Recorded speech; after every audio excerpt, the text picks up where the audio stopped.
Amen. Are you going to grab a seat? Man, singing that mask is going to take a little getting used to, I'm going to tell you right now. But we'll get there. And I am glad to be worshiping with you tonight. You know, I continue saying this last week. I was saying in the video that I sent out on, I don't know what day it was, Friday. I think we sent the video out on Friday. But, you know, right now we're living in a really difficult time. And, you know, you turn on the news, you read the news, you talk to people around you, I mean, just hearing, you know, even just talking to Evan a little bit this past week, and just kind of hearing about some of the things that Gordon Foods is going through, and, you know, it's just like, man, you know, different jobs, and different lives, and different, families are just being beaten up, and every time that we can gather, whether it's in this building or on Wednesday nights, life group, Thursday nights together, you know, being encouraging with you know, sitting with one another, praying for one another. You know, what we're doing is we are building a foundation that's going to be able to withstand what we're going through as a church, as a city, as a nation. And there are a lot of people out there who have absolutely nothing. And when we say yes, we're going to make, you know, we're going to make time for this. What we are saying is yes, and we want you to work in us so that we are a foundation for others. And that's what I want to do. That's why we've been opening up the Psalms. The last couple weeks, we're going to be doing it for the next couple weeks because the Psalms is one of those books that just speaks to your soul in a deeper way, in a new way. It's a book that ministers to people where they are at. And when we come in together, whether it's you know smaller night like tonight, or you know a night when more people can be here, you know when we come in, you know our goal and desire is to be able to have our souls filled and have our longings filled, so that then when we go out. When we step out of this building, when we step out of, you know, Wednesday nights or Thursday nights, or whether, you know, I know a lot of you guys are getting together different times throughout the week, when we move away from those conversations, we're ready to give and pour into other people. And we are ready to invest. And so that's what we're doing. The book of Psalms, we're doing the book of Psalms all the way through, basically up until September or up until August, mid-August, and then we'll jump into a church identity series. But I like being in the Psalms, so I'm glad we're here. And we're doing Psalms 49. Now, I actually was going to have my friend Kirk preach, and then he got sick, and hopefully not COVID. But I was like, you know what, why don't you stay home? And so I got a little bit late start on this passage this week. But I'm going to do it anyways, and I think it's a good passage. It's a different psalm. And one of these days, when I feel like the time is right, I'm going to preach the book of Ecclesiastes. The book of Ecclesiastes is one of the most interesting books in the Bible. But it's one of my favorite books. And this psalm has somewhat of an ecclesiastic feel to it. It's a wisdom psalm. But before I get there, you start opening up Psalm 49. Before I get there, you know, like I said, we want to be filled by God. We want to be, we want our souls, our longings, our hearts, we want to be filled in a deep way with God. But a lot of times, one of the biggest constraints to that is when we have to battle God in certain ways. And one of the things that we do a lot of times is we start to look around and we see things that just aren't right. That why is that person succeeding? And they cheat, steal, and lie, and they're making it to the top. And Lord, I don't understand why these people who do everything right, who follow you, and they're poor and they have very little impact on the world. But then these people, Lord, they're doing everything the wrong way, and you're allowing that. And there are times we see things like that, and it's like, all right, Lord, I don't understand this. And other times we start to look around and we see, I so long to be up north every weekend. I would love to have our camper up in the wood, right, man? With me, every weekend, I would much rather, in the heart of hearts, I would rather be up on a lake somewhere by myself myself sitting by a campfire, which actually we'll be doing tonight. But, that's what I desire to do, but I don't. Well, why? Well, because I'm a pastor, and two, because I believe in the gathering of the church. But there are times when we see people that they get to do these things. And they get the houses that we want to get, the jobs that we want to get, they get to do the hobbies that we want to do. They get to do these things. And it's like, man, I want that. I want that. It's like, Lord, why can't I have those things? Why can't I have those longings? And you see what happens when we do these things. Sorry, my mask is throwing off my mic. When we do these things and we're like, Lord, I don't understand how that person can be there. I just don't understand your plan. It causes us to doubt God and puts a block in our way of being filled by God. And then we start to long after other things and we see people getting the things that we want. And it takes our desires from God and puts it on earthly things. And what we need to do is we need to take a moment and take a break and take a breather. We need to realign our understanding. We need a passage like Psalms 49, which is like a grid that helps us see life in a little bit different way so that we can be reminded about the things that we desire and that we need. And we need, it's kind of an interesting psalm because what he does to get us to do that? He points us to the end. He points us to death. He takes some time to look at the end of life to help give a grid to understand this life. And he kind of goes through a few things, but the big idea tonight is that if we're going to remain faithful, we need to remember the end of this life because it helps put a few things in perspective. Now, the Psalms is a wisdom psalm, so some of them are praise and worship and things like that. This is a wisdom psalm. This is a psalm that's meant to help us understand life. And wisdom, a lot of times psalms are written to Israel or the people of Israel. A wisdom psalm is written specifically to a much broader, I guess not specifically, but it's written to a much broader audience. And this is to an audience bringing other people in to try to understand this. It's written in 3 sections. The first section is the introduction. The second section is kind of like a Debbie Downer. And the third section then kind of brings this all together. But the first thing that the psalmist opens up tonight is in Psalm 1 through 4 that we need to take time to remember. We need to take time to remember. Look what it says starting in verse 1. It says, "Hear this, all peoples. Give ear, all inhabitants of the world. Both low and high, rich and poor together, my mouth shall speak wisdom. The meditation of my heart shall be understanding. I will incline my ear to a proverb, and I will solve my riddle to the music of a lyre." Now, a lyre is not like somebody lying. A lyre is like an instrument. So when my kids go, "Dad, is that a lyre?" No, it's a lyre, it's like an instrument. But so what the psalmist is doing here, okay, the sons of Korah, they're putting together, they're singing a song with the congregation, but they're also singing it to a watching world to try to bring them in. And before he even kind of gets into the meat of his argument, the first thing that he does is he says, listen, all people, all nations, rich and poor, high and low, this is for you. This is for you.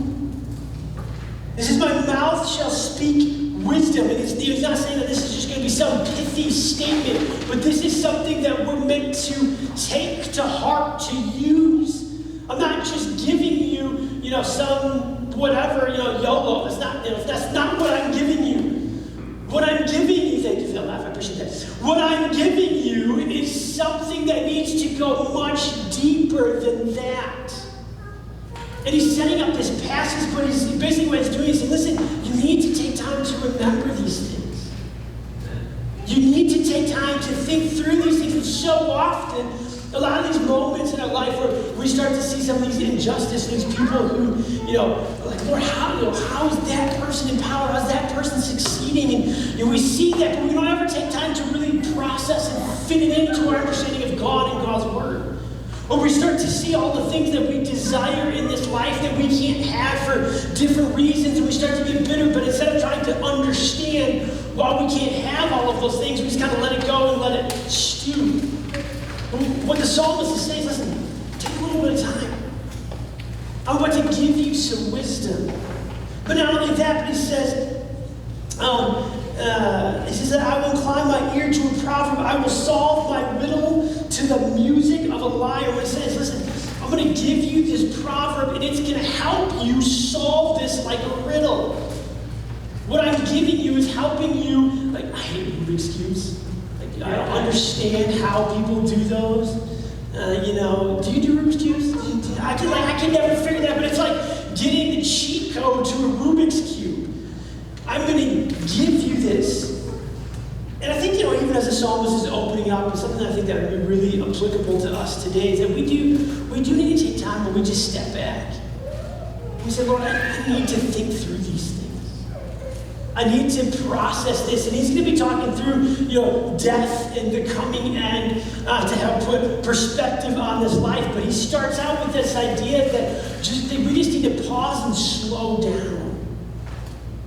And we do need to take moments where we are taking time to think and process and work through. And as he's about to open up the psalm, this is a psalm that we need to do that on a regular basis. And it shouldn't just be that we get something like this on a Sunday night or Saturday night, wherever we're at. Or we read it real quick for our devotion for 15 minutes on Tuesday morning. But this is something that we need to be using to work through our life day in and day out. And this passage helps us understand life. You guys ever do those, I don't know, they're puzzles or whatever you call them.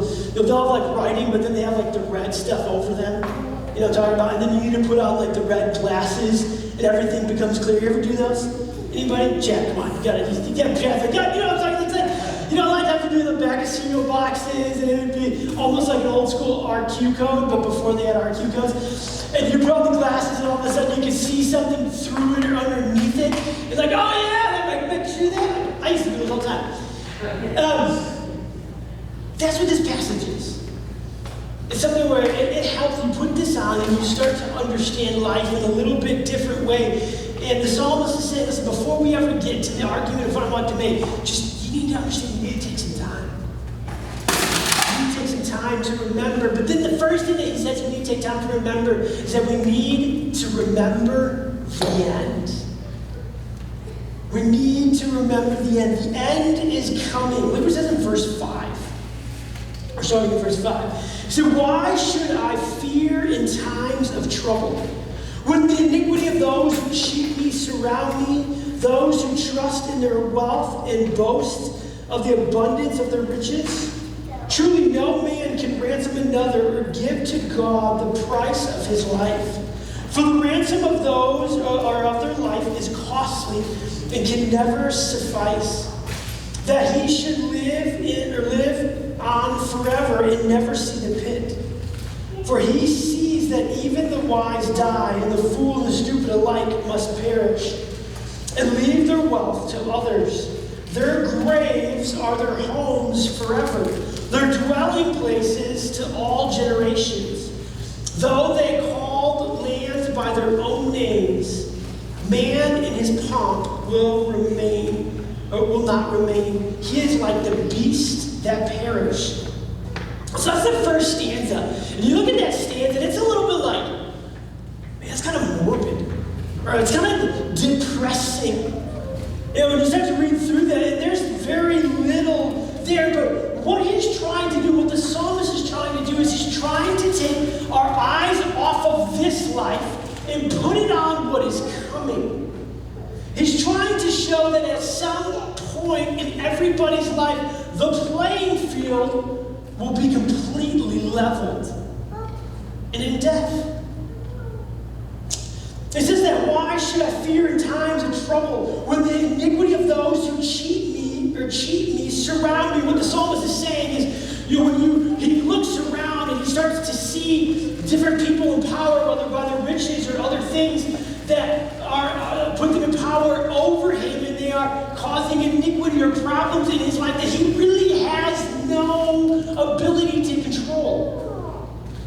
He said, Lord, these people, I'm fearing life because of these people where I have no ability to really control how they're there.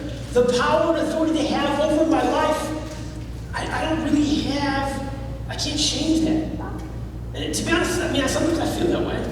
And whether it's our government or, we have jobs where we don't always get to pick who our boss is, or,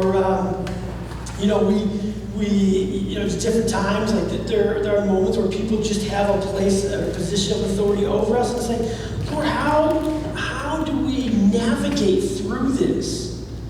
And it does, he says, it causes iniquity to me. And it says those who trust in their wealth, is these people who they trust in the riches that they've been able to procure, that they've been able to get, whether in a right way or a wrong way. And they boast of their abundance and riches. And, those are the kind of people that our culture and our society holds in high esteem. Those people who have authority or wealth in a self-made way where they can put themselves in a place of position over other people because of what they've earned. I've worked for this. I've done this. I've gotten to this place. And it feels like, it's like, how do those people get to there? And it feels so injustice. And there are times that I know I've felt it at times where it's like, God, I don't understand how you can allow these things to happen. I'm just going to say this, and I don't mean it, and I'm just going to say it. I cannot believe that right now in November we're voting for Joe Biden and Donald Trump. That just blows my mind that those are the people that have ended up as the two people we're voting on in our government. And I'm not going to sit here and say, well, this and this. It's just like, I don't understand that. Out of everybody in our world today, that's what we're ending up with? And it's just like, I don't get this. But you see what the psalmist is reminding us. He says, truly no man can ransom another or give to God the price of his life. There is nothing that anybody can do that can pay for the debt that we owe. And what the psalmist is saying is he's saying, at the end, when we get to the end of life, it will not matter.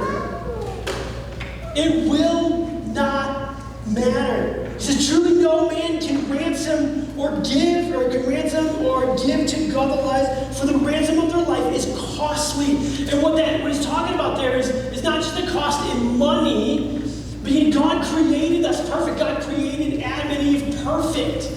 And he created them to live in a relationship with God. And God was and is our creator. But through Adam and Eve, we spit in God's face. And even after God created us, the rest of our life has been rebelling against God. And when we rebel against God, it creates a debt that you and I cannot pay outside of Jesus.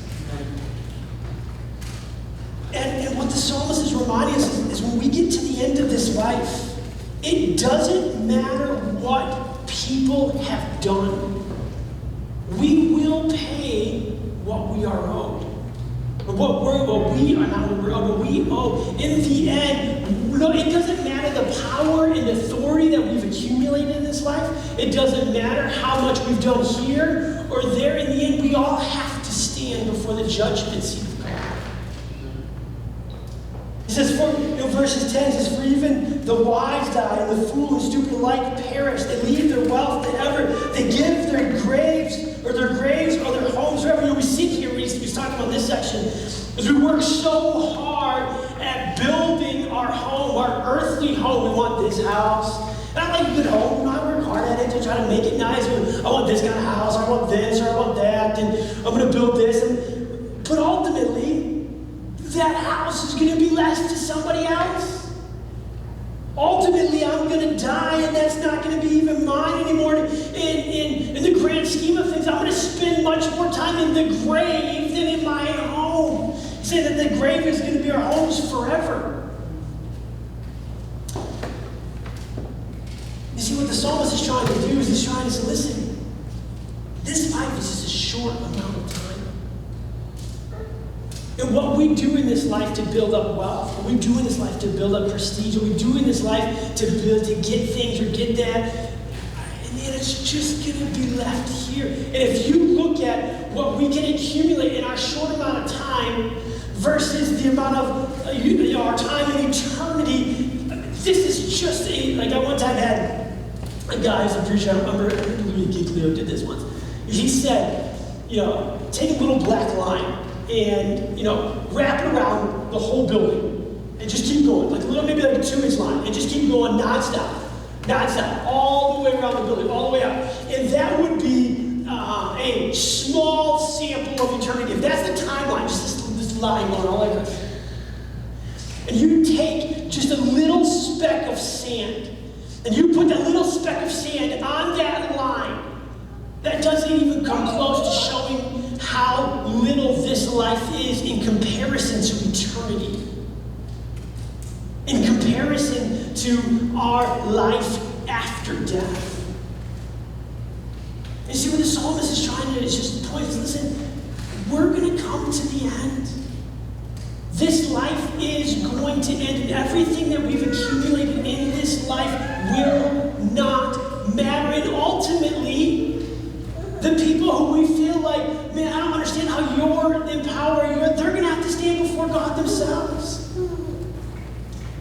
And when it feels like things are so unjust at times, it will be made right when they stand before God and when we stand before God.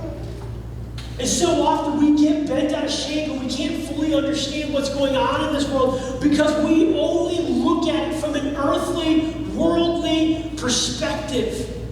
We don't take a time to step back and be like, we are going to come to the end of this and we just need to trust God that He is going to be just.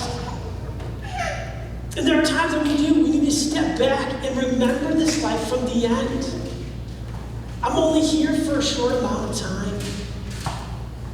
And what I do here, the works that I do here that are only going to last here aren't going to really mean anything. Sometimes we just got to remember that the end is coming. I'm not a huge fisherman. A couple guys are even fishing today. But I'm not a huge fisherman. But I grew up fishing with my grandpa. And we would go, my grandpa Stanley, Mike's named after Mike Stanley, and we would go fishing for bluegill or sunfish, or mostly panfish, so that we could then take it back and fry it up and eat it. We fished because we wanted to eat. Now my grandpa fished because he just wanted to get on the boat, but I went to fish and I would go spend hours in the boat doing nothing because I would want to have a fish fry later on. That makes sense to me. Okay, I can do these things and I can get out of the boat and I can go eat fish. I liked that. But then when I got to high school and I started going fishing with my friends they would go fishing just to catch these fish, to take it out, hold it up, weigh it, take a picture, and then throw it back. I don't understand that. That's so dumb. I don't get it. And that's like, Jesse, you have no idea. So I apologize right now. But it just didn't make sense to me. Why do you go through all the work of just sitting there to catch a fish to throw it back? There's nothing there. I guess there's a Facebook profile or something like that. But, and sometimes that's what we need to do in life is we need to step back and be like, man, if I give my life to these things, if I'm so bent out of shape because these people are in power, have authority over me, if I'm so bent out of shape because I can't have these things, if I really start to realize where these things are going, that they're going to come to an end at death. In eternity, they're not going to mean anything. It starts to detach ourselves from that value. That's why he goes back to the very beginning in verse 5 and says, why should I fear? And the answer is we shouldn't. Even though people might have power and authority over us, even though we can't have always the things that we want, we shouldn't fear because the end, God is still in control. And we need to remember the end is coming. And then lastly, the psalmist reminds us there's actually two different endings. But there are different endings. That last stanza in and of itself, that verses 5 through 12, if we took that by itself, it would be a pretty statement. A pretty depressing stanza. But he doesn't stop there. The psalmist keeps going. In verse 13, he says, "This is the path of those who have foolish confidence." Talking about the people he was just referring to. "Yet after them, people approve of their boasts, and like sheep, they are appointed for Sheol. Death shall be their shepherd, and the upright shall rule over them. The upright shall rule over them in the morning. Their forms shall be consumed in Sheol, and with no place to dwell. But God will ransom my soul from Sheol, from the power of Sheol, for he will receive me. Be not afraid when a man becomes rich, when the glory of his house increases, for when he dies, he will carry nothing away. His glory will not go down after him. For though while he lives, he counts himself blessed, and though you give praise when you do well for yourself, his soul will go to the generation of his fathers who will never again see light. Man in his pomp, yet without understanding, is like the beast that perish." This stanza actually isn't that much different other than right in the middle.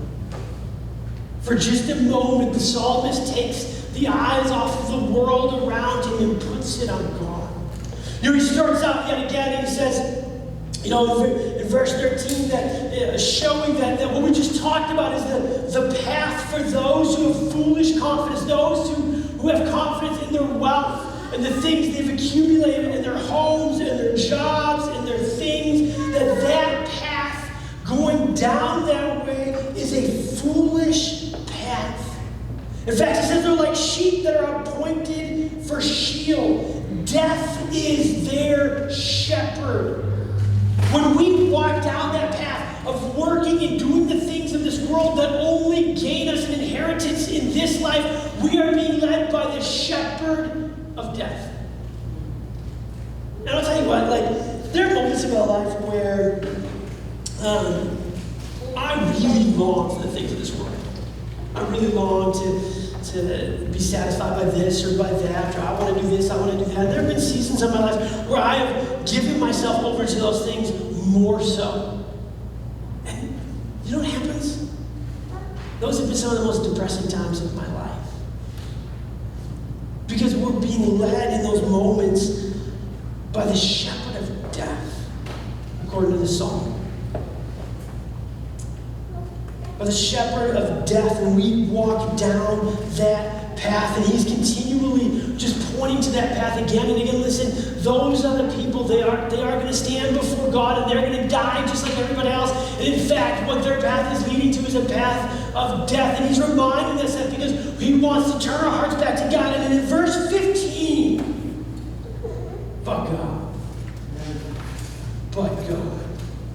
but God will ransom my soul from the power of Sheol, for he will receive me. You see what he's doing is he's continually showing what this world looks like without God, what a life looks like without God. And then he gets to verse 15 and says, but God won't ransom me. He started out talking about how we can't ransom our own soul. You and I cannot satisfy our soul. The wrath of God poured out upon us because of our sin is deserved. Because God created us and we spit in his face. But God didn't leave us there.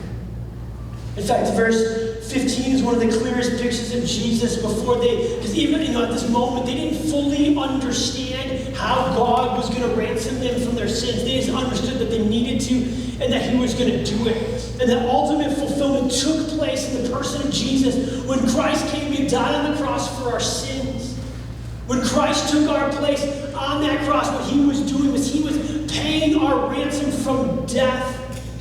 And when we look at this life and we see the emptiness of this life, and we see the injustice of this life, and we see just how it's leading to death, we can say, no, I'm going to turn to life. And life abundantly because of the person and life of Jesus Christ. Because he's ransomed my soul from Sheol. And it's nothing that I have done. I'm a sinner just like the worst of them. But the only difference is Jesus Christ. has ransomed my life. And it's not just saving me. This is the craziest thing. He's not just saving us from Sheol, but he's saving us. He says that he will ransom us from the power of Sheol, but he will receive us. We're not just saved from death, but that we are being put into the kingdom of light. We are being given entrance into heaven forever, for all eternity. We're not just saved from something, we're saved to something.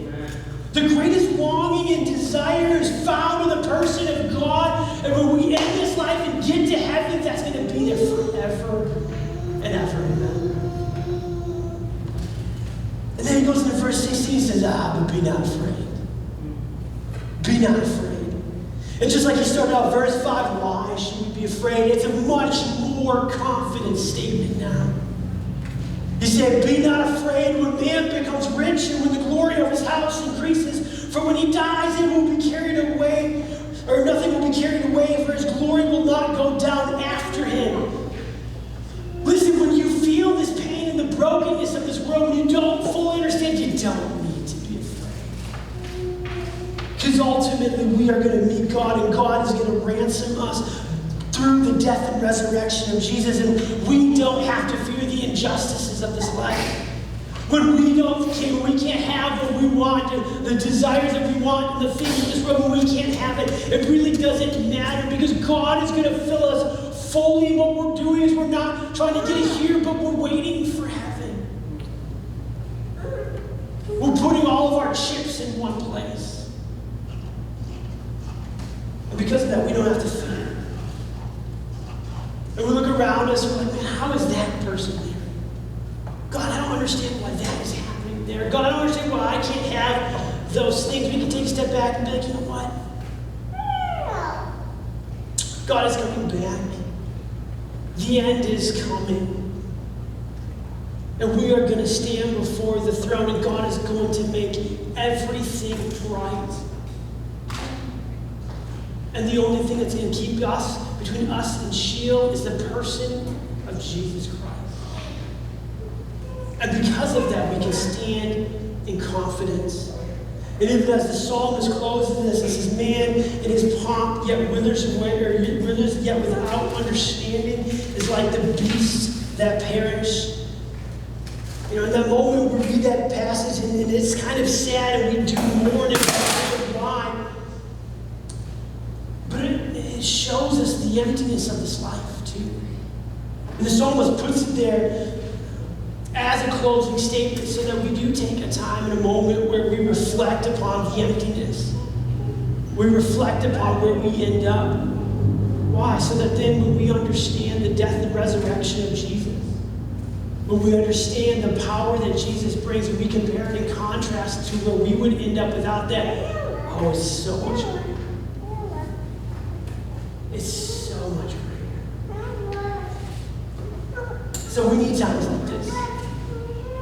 We need times like Psalms 49, we take a few moments to remember. We step back and take a moment and say, Lord, I don't fully understand why these things are going on around me, but I need to process this. And Lord, I need to put on your lens and your truth, God. I need you to help me. And Lord, I understand that the end is coming.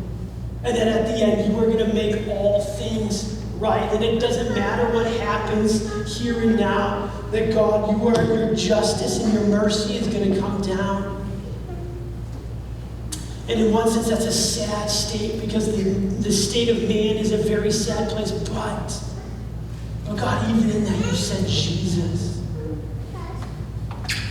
And even as I was sinning against you, spitting in your face, you sent your Son to save me, to ransom me from death so that I can have life. And even as I'm starting to understand the emptiness of this life, I can unhitch my hitch to this life, and I can start to put it on Jesus more and more and more, because I'm starting to understand, man, I don't want the pompous life here, but I want the glorious life in heaven. And church, again, you know, as we're going back out, I'm just kind of where I was coming from the very beginning, where we're going to be at in these Psalms. We want to be people who are filled with God. We want to be people who are being able to go out and being the light in a really dark world, in a really dark time. But sometimes it takes a Psalm 49 to get us to that place. Because there's a lot of times we're longing for things that we don't have. We're just struggling with the people who are in the places where they're at, and we don't fully understand it. But we need to step back and be like, God, I know you're in control. And I know that in the end, you are going to make all of this right. And because of Jesus, I don't have to live like that. Lord, I have you. Thank you so much. And every time we do that, when you walk away, your heart and soul is going to be filled. And that's when then you walk into your neighbor's house and they're broken and you have something to pour. I was just dealing with that. And brokenness, you walk into your co-worker's cubicle and they're just crying or they're just struggling, and you can be like, man, let me tell you about Jesus in a whole new way. Because we felt it time and time again. So church, we need Psalms 49. We need a moment of remembering. We need a moment of seeing that the end is coming. But we also have to understand that there are two different endings. And if you're a follower of Jesus, we are very thankful for that. But if you've never given your life to the Lord and you're looking at that last verse, you're like, man, I feel like that guy right there. The answer is not something that this world has to offer, but the answer is Jesus Christ. Taking your place, taking my place, and paying our ransom so that we can know God. Let me pray. God, we come before you. And Lord, we just thank you again that we can be gathered together. God, we thank you that even God, just in a different time, Lord. A time that we don't know up from down. God, we don't know God, how to handle this situation or how to handle that situation. God, you've still, Lord, allowed us to be together. You've allowed us to trust in you. God, that you've given us a hope that can only be from heaven. And God, I pray that we would live that out. And God, not just our church, but God, your church. Lord, I pray that even as so many people are looking back on 2020 just with sadness and brokenness, God, the church can look back on 2020 as a time when God showed up in a whole new way. And God, I pray you would help us unhitch ourselves from the things of this life. And God, be understanding that you are coming back and that you are going to make all things right. And God, that the only thing that allows us to be on the right side is the death and resurrection of Jesus Christ. And Lord, I pray that you would continually remind us of that. That you would continually give us a feeling of yourself, Lord, so when we go out, Lord, we can proclaim you, God. God, we can fully stand on that foundation. So God, we just thank you for this opportunity. We thank you that we can worship you.